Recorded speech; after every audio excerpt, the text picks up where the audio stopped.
നമ്മൾ ഫ്ലവർ അറേഞ്ച്മെൻറ്റിനൊക്കെ ഉപയോഗിക്കുന്ന നല്ലൊരു ഓർണമെൻ്റൽ പ്ലാന്റ് ഒന്ന് കണ്ടാലോ? അപ്പോൾ നമ്മുടെ പുതിയ വീഡിയോയ്ക്ക് എല്ലാവർക്കും സ്വാഗതം. പ്രിയേട്ടാ, ഈ ഒരു പ്ലാന്റ് നമുക്ക് ഹാങ്ങിങ് ആയിട്ടും അതേപോലെ നിലത്ത് ചെടിച്ചട്ടിക്കകത്ത് വെച്ച് കൊടുത്ത് വളർത്താനൊക്കെ പറ്റിയ നല്ലൊരു പ്ലാന്റ് ആയിട്ടോ ഇത്. അതുപോലെ നമുക്കിത് നല്ല വെയിലത്താണ് വെച്ചാൽ ഷെയ്ഡിലൊക്കെ ആണെങ്കിൽ നന്നായി വളരുന്നൊരു പ്ലാന്റ് തന്നെയാണ്. പിന്നെ ഇതിലിങ്ങനെ വൈറ്റ് കുഞ്ഞു കുഞ്ഞു പൂക്കളിങ്ങനെ വരലുണ്ട്. ഇത് ചെടി കുറച്ചിങ്ങനെ മെച്ചുവർ ആകുമ്പോഴാട്ടോ ഇങ്ങനെ പൂക്കളൊക്കെ ഉണ്ടാവല്. നല്ല ഡാർക്ക് ചെടിയിലിങ്ങനെ വെള്ളപ്പൂക്കളൊക്കെ വന്ന് വിരിഞ്ഞ് കാണാൻ നല്ല ഭംഗിയാട്ടോ അത്. ഇതിന് നമ്മൾ വളമൊക്കെ ഇട്ട് കൊടുക്കുന്നത് ചാണകപ്പൊടി തന്നെയാട്ടോ ഇടുന്നത്. മാസത്തിലൊരു തവണയൊക്കെ ഇട്ട് കൊടുക്കലുണ്ട്.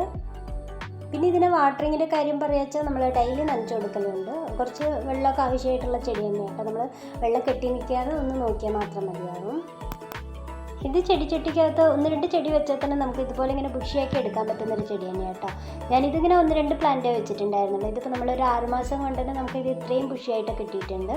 ഇതിപ്പോൾ ഇത് അകത്തുനിന്ന് ഇങ്ങനെ ഉള്ളിൽ നിന്ന് ഇങ്ങനെ പുതിയത് ഇങ്ങനെ തൈകളിങ്ങനെ പൊട്ടിമുളച്ചുകൊണ്ടിരിക്കില്ല കേട്ടോ. അപ്പോൾ അതുള്ളത് അപ്പോൾ നമ്മൾ പുതിയ ചെടികളൊക്കെ ഇങ്ങനെ മാറ്റി നടണമെന്ന് പറഞ്ഞാൽ നമ്മൾ ഇതിൽ നിന്ന് എടുത്ത് സ്പ്ലിറ്റ് ചെയ്തിട്ട് മാറ്റി നട്ടാൽ മാത്രം മതിയാകും.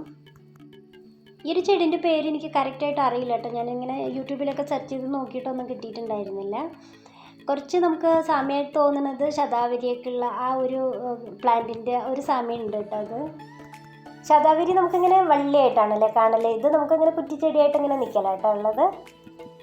നമുക്കിതിനിങ്ങനെ ഒരുപാട് കെയർ കൊടുത്ത് വളർത്തണമെന്നോ അങ്ങനെയൊന്നും ഒരു വിഷയമില്ലാത്തൊരു പ്ലാന്റ് ആട്ടോ. നമ്മളിങ്ങനെ മാസത്തിലൊരു തവണയൊക്കെ കുറച്ച് ചാണകപ്പൊടിൻ്റെ ആവശ്യം മാത്രമേ ഇതിന് വരുന്നുള്ളൂ. ഇങ്ങനെ കീടങ്ങളുടെ പ്രശ്നങ്ങളോ അങ്ങനെയൊന്നും ഒന്നുമില്ലാത്തൊരു പ്ലാന്റ് ആട്ടോ. നമുക്കിങ്ങനെ പെസ്റ്റിസൈഡ് അടിക്കേണ്ടി വരിക അങ്ങനെയൊന്നും ഒരു വിഷയം ഉണ്ടാവില്ല. ഈ ഒരു ചെടി നമുക്ക് നഴ്സറികളൊന്നും അധികം കാണാൻ പറ്റില്ല അല്ലേ.